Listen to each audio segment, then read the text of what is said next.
racun keimanan.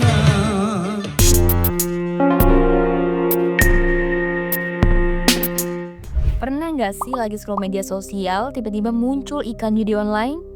Dari yang kasih bonusin member sampai yang nyaru jadi game biasa. Meski udah sering digrebek, diblokir, bahkan diumumkan sebagai musuh negara, kenyataannya judi online masih aja berseliweran di mana-mana. Kok bisa ya? Judi online sebenarnya bukan hal baru, tapi beberapa tahun terakhir jumlah penggunanya naik drastis, apalagi sejak pandemi. Waktu banyak orang di rumah, akses internet mudah, ponsel di tangan, game berbasis taruhan pun makin diminati.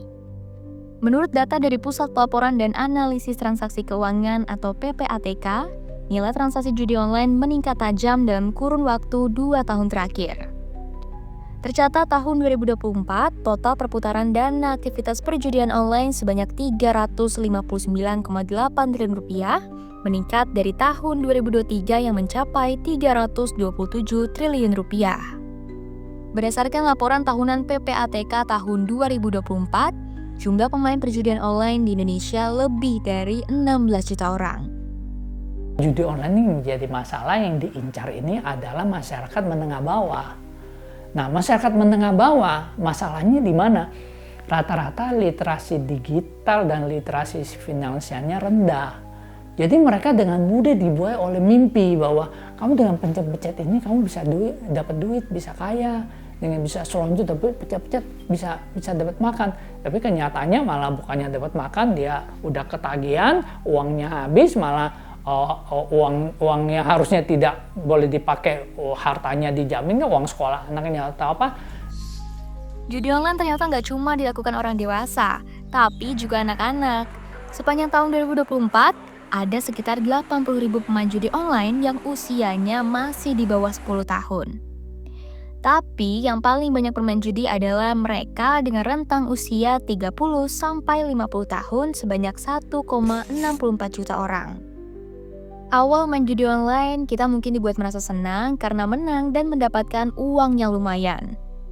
Namun nyatanya, itu semua cuma trik biar terus tertarik bermain dan memasang taruhan lebih besar lagi. Harapannya sih biar dapat untung lebih dalam waktu singkat, tapi yang ada cuma bikin ketagihan, duit ludes, belum lagi mental ikut ambyar. Berharap cuan, malah sengsara. Oh my god! Fucking hell!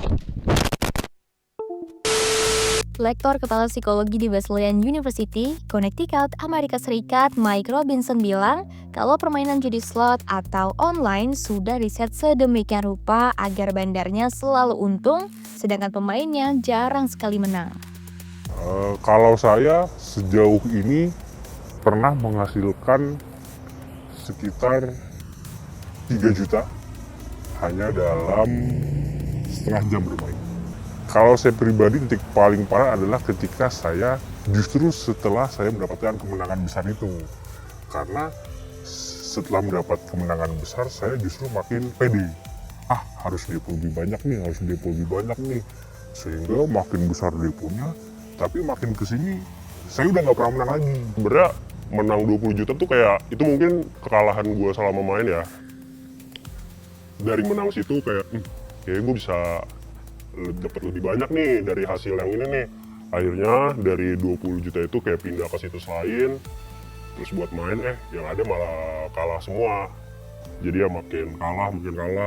Nah mungkin ya gue menang karena udah lama gak pernah menang, sekalinya menang menang gede. Nah karena gue ya pengen dapat lebih banyak karena gue udah kalah banyak kan, jadi gue pengen at least dapetin duit yang gue keluar nih. Yang ada malah kalah banget. Judi online gak cuma bikin duit ludes, tapi juga bisa membawa dampak buruk untuk kehidupan sehari-hari. Bisa memicu kriminalitas ya, karena diakibatkan dari desakan finansial ya.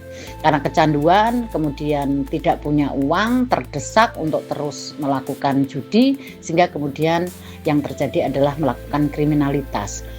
Kemudian juga judi online itu bisa menimbulkan konflik di dalam rumah tangga. Tidak sedikit rumah tangga di Indonesia yang hancur akibat judi online. Menurut data dari Badan Pusat Statistik tahun 2020, ada 648 kasus cerai karena judi online. Di tahun 2023, jumlahnya meledak jadi 1.572 kasus atau naik sekitar 32% dibanding tahun sebelumnya. Sejalan dengan itu, Global Initiative Against Transnational Organized Crime mencatat tingkat kriminalitas di Indonesia tahun 2023 tertinggi kedua di ASEAN. Tahun 2023 ada hampir 585.000 kasus kejahatan yang tercatat. Pada 2025 hingga perhitungan 21 Januari 2025, polisi udah nangani lebih dari 24.000 kasus kejahatan. Yang paling banyak itu kasus pencurian, dari yang berat sampai pencurian biasa. Bermain judi online juga membahayakan data pribadi. Platform judi online berpotensi menyalahgunakan data pribadi pengguna. Seperti nomor identitas, rekening bank bisa dengan mudah jatuh ke tangan siapa aja. Gak heran kalau udah sekali ikut judi online, pasti akan mendapat tawaran untuk ikutan lagi lewat pesan di WhatsApp atau SMS. Sudah jelas membawa banyak mudarat, bikin miskin, bikin candu, bikin ribut, tapi kenapa sih judi online gak kunjung lenyap? Emang segitu susahnya ya memberantas judi online? Beroperasi lintas negara membuat judi online sulit diberantas. Banyak server judi online berada di negara-negara yang melegalkan judi seperti Kamboja dan Filipina. Jadi meskipun Indonesia melarang, secara hukum kita nggak bisa menjangkau langsung operatornya. Selain itu kecanggihan teknologi, situs bisa berganti domain tiap hari. Begitu diblokir, langsung muncul versi duplikatnya. Saking gampangnya menjebak korban, para pelaku memudahkan proses transaksinya. Tidak hanya lewat rekening di bank, para pemain judi online kini sering menggunakan dompet digital untuk menyetorkan uang. Sehingga penghapusan situs dan pemblokiran rekening saja tidak cukup untuk membasmi praktik judi online ini. Menteri Komunikasi dan Digital Mutia Hafid bilang kalau Dana menjadi dompet digital yang paling banyak dipakai.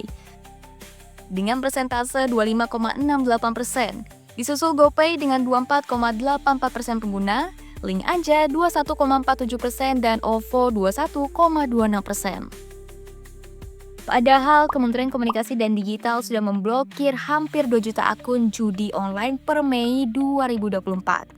Upaya yang sama juga dilakukan oleh Otoritas Jasa Keuangan dengan memblokir 4.921 rekening bank terkait judi online sepanjang tahun 2024. To be honest, sebenarnya pressure terhadap judi online ini juga sudah ada. Dan mereka nggak dengan mudah berlenggang kangkung bisa melakukan aktivitasnya. Memang sudah aktif untuk di take down, untuk ditindak secara hukum. Ada perkembangan, kita nggak bilang bahwa hasilnya nol besar juga nggak fair juga ya kan, tetapi masih kurang optimal. Dan apakah kurang optimal itu karena memang mereka yang pintar atau mereka berhasil mengintervensi satgas atau lembaga yang bertugas untuk membasmi judi ini. Nah hal-hal itu yang perlu didalami. Soal intervensi ini, mantan Menkominfo Budi Ari juga pernah menyinggungnya dalam sebuah wawancara dengan salah satu media. Semua udah tahu orang-orang yang cuma 5 orang paling. Hah? Di Indonesia dia ngatur cuma 5 orang. Wow. Ketahuan. Udahlah. Makanya saya udah bilang berhentilah. Intervensi dalam memberantas judi online juga terlihat dari sejumlah pejabat Kementerian Komunikasi dan Digital yang menjadi tersangka backing judi online. Mereka berkomplot meloloskan situs judi online. Rumitnya pemberantasan judi online di Indonesia menunjukkan adanya banyak kepentingan yang bermain di baliknya. Daripada mengharapkan keseriusan pemerintah memberantas judi online, alangkah baiknya kita sebagai individu mencegah lebih dini agar tidak terjebak dalam barisan slot judi. Masyarakat ini atau individu-individu itu didorong gitu ya untuk mengalihkan ya aktivitas kepada aktivitas-aktivitas yang positif seperti misalnya ibadah, olahraga atau bergabung ke komunitas-komunitas sosial yang bisa memberikan dukungan sosial maupun dukungan emosional sehingga kemudian lembaga-lembaga tersebut atau komunitas-komunitas tersebut itu sekaligus bisa melakukan upaya pencegahan terhadap masyarakat supaya tidak terjerumus pada judi online. Lu menang apa kalah itu saatnya lu udahan sih, karena lu mau ngejar gimana pun juga itu kan udah dikontrol ya. Ya emang orang juga banyak yang sosialisasiin itu udah dikontrol, ini udah gini, tapi ya kita main dengan datang ya, gue bisa nih pakai pola gini, padahal mah enggak. Jadi kayak lu yang mau mulai, jangan yang udah mulai, udah kecanduan, ini saatnya lu stop sebelum makin parah lagi sih. Kalau pesan dari saya sih sebenarnya bukan untuk kalian yang udah kecanduan, tapi untuk kalian yang belum pernah mencoba, lebih baik jangan mencoba. Lebih baik dari awal jangan mencoba, karena kalau kalian tidak bisa mengatur emosi kalian, itu bisa membuat kalian kecanduan dan itu akan menjadi lebih parah ke depannya.